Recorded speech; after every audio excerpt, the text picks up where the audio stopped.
Indonesia dimanapun kalian berada. Apa kabarnya hari ini? Semoga semua dalam keadaan sehat ya. Pertama-tama, saya ingin mengucapkan selamat kepada peserta didik kelas 7 dimanapun kalian berada. Untuk video pembelajaran kita kali ini, kita akan membahas tentang objek IPA dan pengamatannya.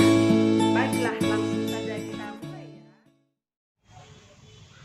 Adapun yang menjadi tujuan pembelajaran kita kali ini adalah 1. Dapat menjelaskan 3 komponen keterampilan proses atau metode ilmiah penyelidikan IPA yang meliputi pengamatan, inferensi, dan komunikasi. 2. Dapat menjelaskan kegunaan mempelajari IPA. 3. Dapat menyebutkan objek yang dipelajari dalam IPA. 4. Dapat menjelaskan pengertian pengukuran.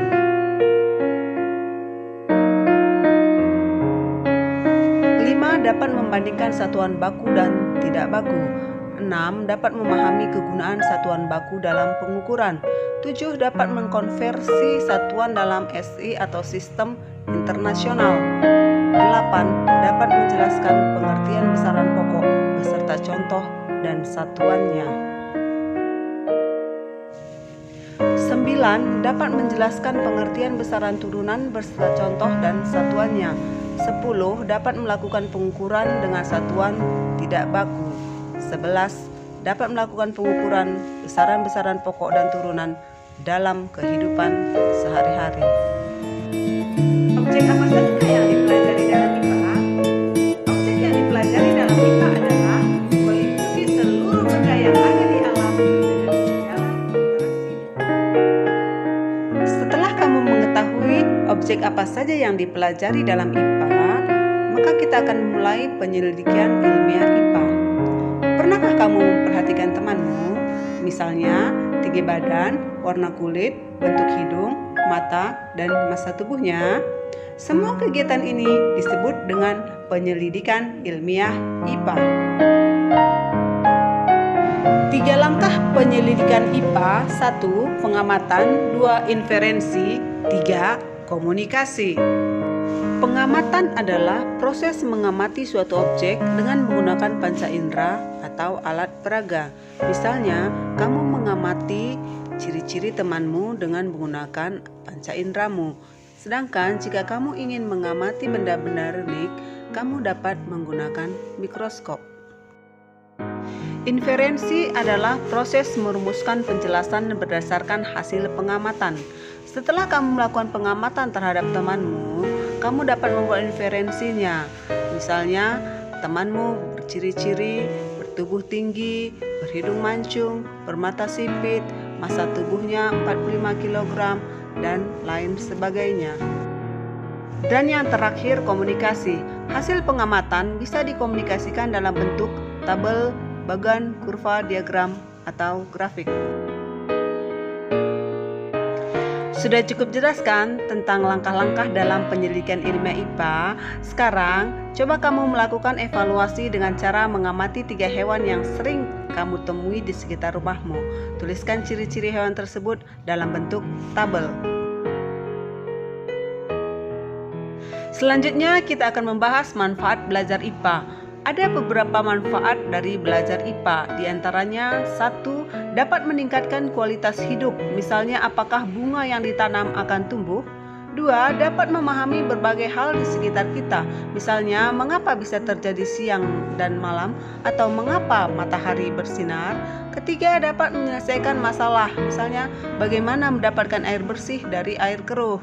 Dan 4. Dapat berpikir logis dan sistematis. Misalnya, jika data warnanya seperti ini, apakah kesimpulannya?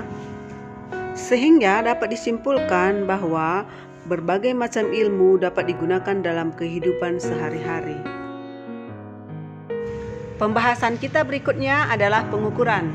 Pengukuran adalah kegiatan membandingkan sesuatu yang diukur dengan menggunakan alat ukur yang digunakan sebagai satuan. Besaran adalah hasil pengukuran yang dinyatakan dengan angka, sedangkan satuan adalah acuan yang digunakan dalam pengukuran. Satuan biasanya diletakkan setelah nilai, dan nilai biasanya dalam bentuk angka. Misalnya kita ingin mengukur panjang meja.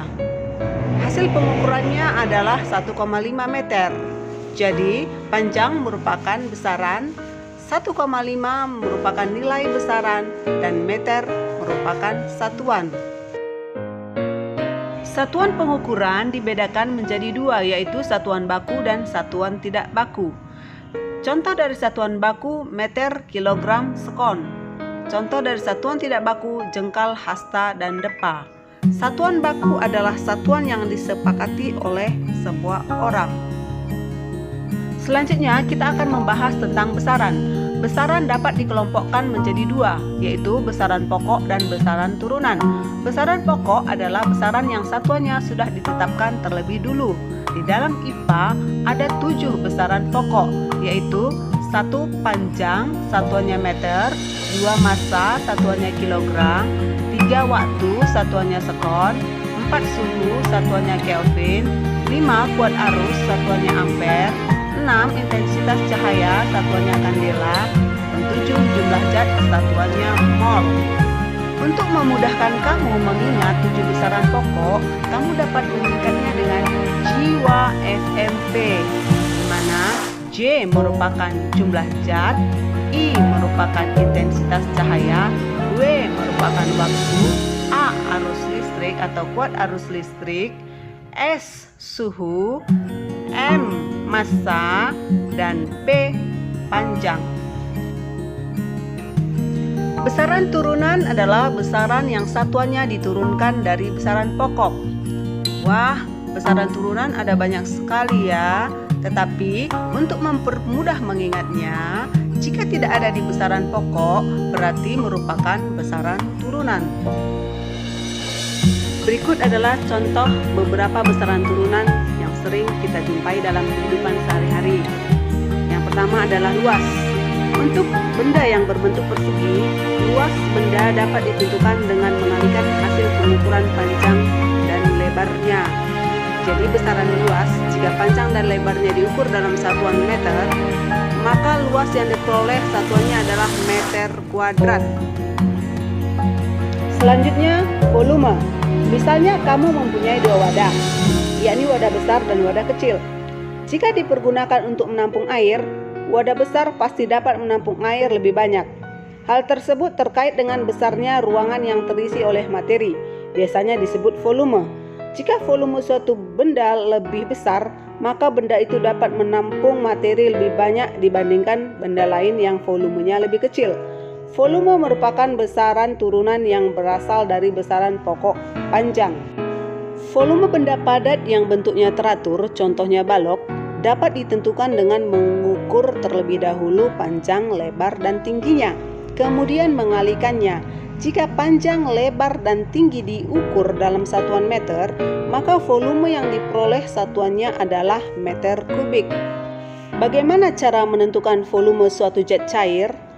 Oleh karena itu, jika zat cair dituangkan ke dalam gelas ukur seperti ditunjukkan pada gambar, volume zat cair dapat dibaca pada skala sesuai ketinggian permukaan zat cair di dalam gelas ukur tersebut. Dalam kehidupan sehari-hari, volume zat cair biasanya dinyatakan dalam satuan mililiter atau liter. Konsentrasi larutan. Misalnya kamu membuat larutan gula dengan memasukkan gula ke dalam air, kemudian kamu cicipi. Jika kurang manis, kamu dapat menambahkan gula lagi. Makin banyak gula yang ditambahkan, makin manis rasa larutan itu. Rasa manis yang bersifat kualitatif adalah hasil indera pengecap. Salah satu besaran yang dapat digunakan adalah konsentrasi larutan atau disimbol dengan K. Ada banyak cara untuk merumuskan konsentrasi larutan. Pada contoh larutan tersebut, konsentrasi dapat dirumuskan sebagai massa gula atau zat terlarut dibagi volume air atau zat pelarut. Selanjutnya, laju pertumbuhan. Besaran panjang dan waktu dapat digunakan untuk menentukan pertumbuhan tanaman. Misalkan, kamu menanam jagung. Pada pengukuran awal diperoleh tinggi tanaman 20 cm.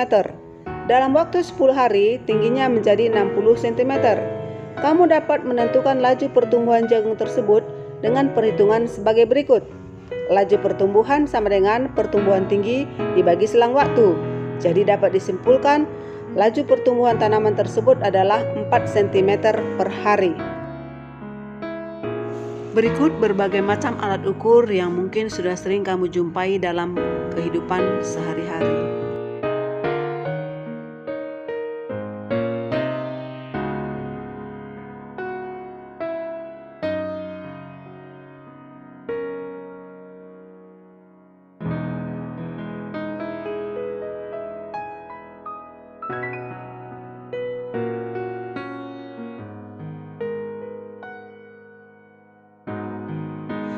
Satuan SI atau sistem internasional adalah sistem yang diadopsi dari sistem matriks MKS atau meter kilogram sekon untuk digunakan di seluruh dunia.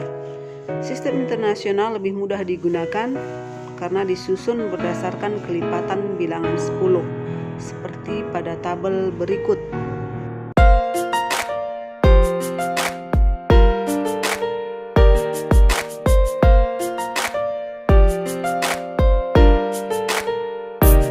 Wah, tidak terasa ya, kita sudah sampai di penghujung materi pembelajaran kita kali ini.